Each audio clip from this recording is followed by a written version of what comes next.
బంగ్లాదేశ్లో విద్యార్థి నాయకుడు షరీఫ్ ఒసామా హదీ హత్య రాజకీయంగా బంగ్లాదేశ్లో పెనుదుమారాన్ని రేపింది. ఈ హత్య వెనుక ఇండియా హస్తం ఉందని ఇప్పటివరకు ఇండియాను ఆడిపోసుకున్నారు బంగ్లాదేశ్ నాయకులు. ఇక తాజాగా హదీ హత్య వెనుక బంగ్లాదేశ్ తాత్కాలిక చీఫ్ యూనస్ అడ్మినిస్ట్రేషన్ ఉందన్న ఆరోపణలు వెలువెత్తుతున్నాయి. ఇక హదీ త్వరగా ఎన్నికలు జరిపించాలని యూనస్ పై ఒత్తిడి పెంచాడని, యూనస్ ఉద్దేశపూర్వకంగానే కాలయాపన చేయటం పట్ల హదీ ఆగ్రహంగా యూనస్ ను నిలదీసినట్లుగా వార్తలు వచ్చాయి. హదీ సోదరుడు ఒమర్ మాత్రం తన అన్న హత్య వెనుక యూనస్ హస్తం ఉందని ఆరోపిస్తున్నాడు. ఈ వివరాలేంటో చూద్దాం.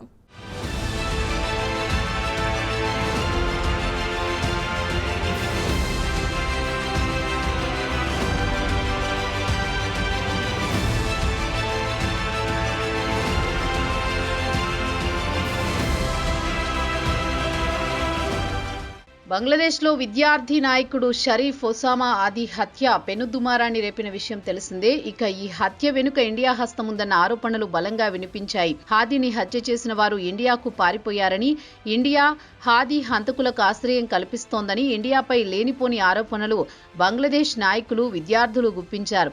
దీంతో ఢాకాలోని భారత రాయబార కార్యాలయంపై దాడులు చేసి విధ్వంసం సృష్టించారు.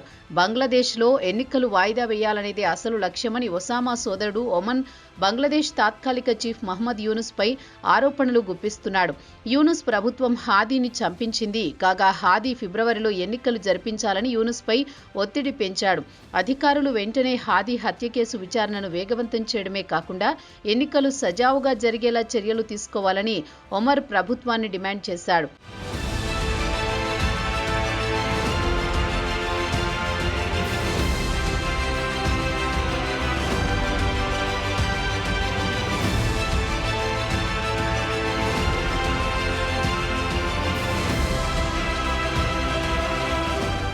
విద్యార్థి నాయకుడు హాదీ సోదరుడు ఒమర్ మాత్రం హాదీ హత్య వెనుక యూనుస్ ప్రభుత్వ హస్తం ఉందని బలంగా నమ్ముతున్నాడు.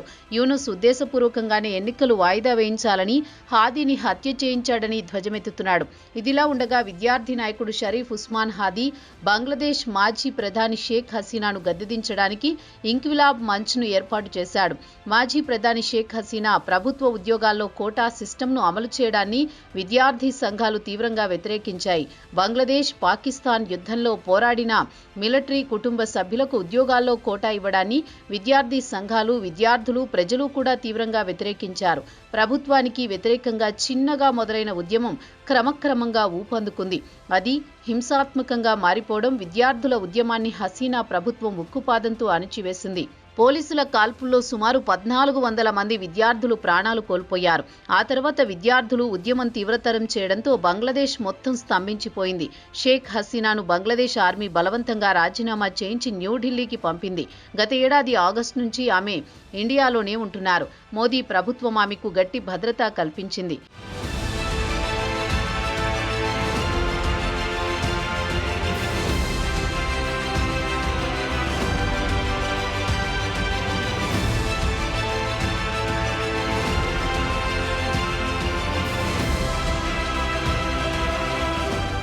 ఇక షేక్ హసీనాను ప్రధాని పదవి నుంచి దించిన తర్వాత విద్యార్థి నాయకులు విదేశాల్లో చికిత్స పొందుతున్న మహ్మద్ యూనుస్ నోబెల్ శాంతి బహుమతి గ్రహీతను తీసుకువచ్చి తాత్కాలిక ప్రభుత్వాన్ని నడపాలని ఆయనకు బాధ్యత అప్పగించారు. ఇక ఆయన బంగ్లాదేశ్ తాత్కాలిక చీఫ్ గా బాధ్యతలు స్వీకరించిన తర్వాత పరిస్థితులు కుదుటపడిన వెంటనే ఎన్నికలు నిర్వహించి ప్రజలకు పట్టం కట్టిన ప్రభుత్వానికి బాధ్యతలు అప్పగించి తప్పుకుంటానని హామీ ఇచ్చాడు.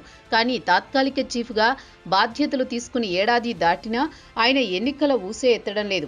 రాజకీయ పార్టీలు నిరసన ప్రదర్శనలు చేసి ఎన్నికలకు డిమాండ్ చేసినా ఆయన మాత్రం ఏదో కుంటి సాకులు చెబుతూ ఎన్నికలు వాయిదా వేసుకుంటూ వస్తున్నాడు. ఎట్టకేలకు విద్యార్థి సంఘాలు ఆయనపై ఒత్తిడి తేవడంతో ఫిబ్రవరి 12వ తేదీ ఎన్నికలు జరిపించడానికి అంగీకరించాడు. ఎన్నికల కమిషన్తో నోటిఫికేషన్ కూడా జారీ చేయించాడు.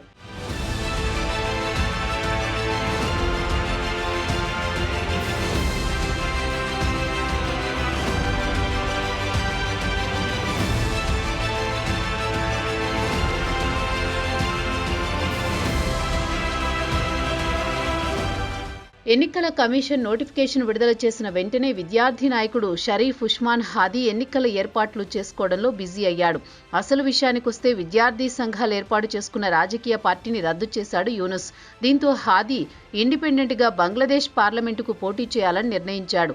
తన ఎన్నికల ఏర్పాట్లలో భాగంగా వాహనంలో వెళుతున్నప్పుడు ఈ నెల 12న గుర్తు తెలియని వ్యక్తులు మోటార్ బైక్ పై వచ్చి అతి సమీపం నుంచి కాల్చి పారిపోయారు. తీవ్రంగా గాయపడిన హాదీని వెంటనే ఎయిర్ అంబులెన్స్ లో సింగపూర్కు తరలించారు. ఈ నెల 18న చికిత్స పొందుతూ హాదీ కన్నుమూశాడు.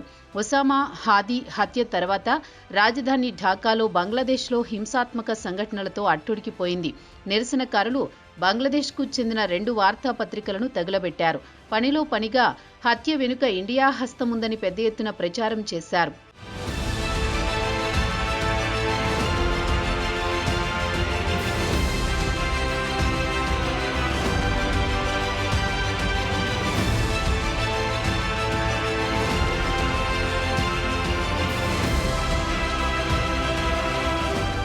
ఇక దివంగత విద్యార్థి నాయకుడు ఒసామా హాదీ సోదరుడు ఒమర్ హాదీ యూనుస్ ప్రభుత్వంపై ఆరోపణలు గుప్పించాడు. ఢాకాలోని షాబాగ్లో నిరసనకారులను ఉద్దేశించి ప్రసంగిస్తూ ఎన్నికలను వాయిదా వేయడానికి యూనుస్ ఉస్మాన్ హాదీని హత్య చేయించాడని ఆరోపించాడు.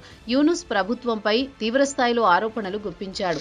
తన సోదరుడు ఎన్నికలు ఫిబ్రవరిలో జరిపించాలని, ఎన్నికల ప్రక్రియ వేగవంతం చేయాలని, ఎలాంటి ఆటంకాలు జరగకుండా ప్రశాంతంగా నిర్వహించాలని యూనుస్ ప్రభుత్వంపై ఒత్తిడి తేవడం వల్లే యూనుస్ హాదీని అడ్డు తొలగించాడని ఆరోపణలు గుప్పించాడు ఒమర్. హాదీ హంతకులను ఇప్పటి వరకు యూనుస్ ప్రభుత్వం అరెస్ట్ చేయలేకపోయింది. ప్రభుత్వం ఈ హత్య కేసులో ఎలాంటి పురోగతి సాధించలేదని ఒమర్ మండిపడ్డాడు. ఒకవేళ ఉస్మాన్ హాదీకి న్యాయం జరగకపోతే నువ్వు కూడా ఏదో ఒక రోజు బంగ్లాదేశ్ నుంచి పారిపోవాల్సి వస్తుందని యూనుస్ను హెచ్చరించాడు. మాజీ ప్రధాని షేక్ హసీనాను దృష్టిలో ఉంచుకుని ఈ హెచ్చరిక చేశాడు ఒమర్.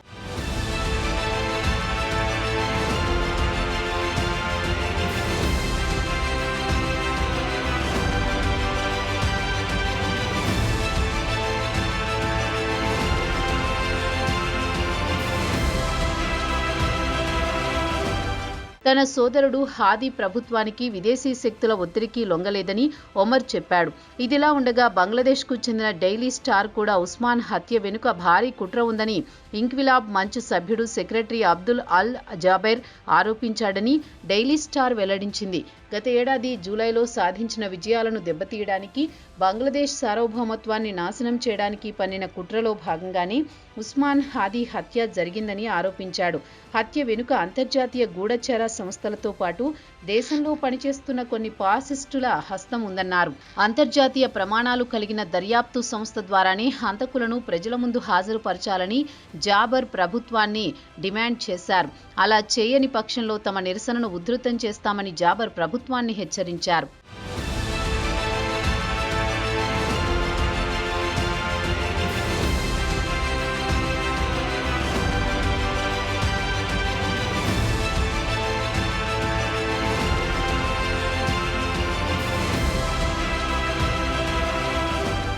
నిరసనకారులు మాత్రం హాదీ హంతకులను పట్టుకుని శిక్షించే వరకు తాము రోడ్లపై నిరసన తెలుపుతామని హెచ్చరిస్తున్నారు. ఇదిలా ఉండగా విద్యార్థి నాయకులు ఇంక్విలాబ్ మంచ్ డిసెంబర్ 25న ఎలాంటి కార్యక్రమాలు చేపట్టడం లేదని ప్రకటించింది. అదే రోజు Bangladesh Nationalist Party acting chairman Tarique Rahman London నుంచి 17 సంవత్సరాల తర్వాత ఢాకాకు తిరిగి వస్తున్నాడు. బీఎన్పీ నాయకులు ఖలీదా జియా ప్రస్తుతం అనారోగ్యంతో ఆసుపత్రిలో చికిత్స పొందుతున్నారు. తారిక్ రెహమాన్ ఢాకాకు వచ్చిన పార్టీ పగ్గాలు చేపట్టబోతున్నారు. ఆయన రాక సందర్భంగా ఆయనకు స్వాగతం పలకడానికి బీఎన్పీ పార్టీ భారీ ఎత్తున ఏర్పాట్లు చేస్తోంది. అయితే విద్యార్థి నాయకులు మాత్రం తాము స్వాగత కార్యక్రమాల్లో పాలు పంచుకోమని తేల్చి చెప్పారు. తారిక్ రెహమాన్ కూడా విద్యార్థి నాయకుల సంఘీభావం ప్రకటించారు. మరి అసలు ప్రశ్న మాత్రం యూనుస్ వచ్చే ఏడాది ఫిబ్రవరి 12న ఎన్నికలు జరిపిస్తాడా, లేక హాదీ హత్యతో ఏర్పడిన శాంతి భద్రతల కారణంగా చూపి మరోమారు ఎన్నికలు వాయిదా వేయించడానికి ప్రయత్నిస్తాడా అనేది వేచి చూడాల్సిందే.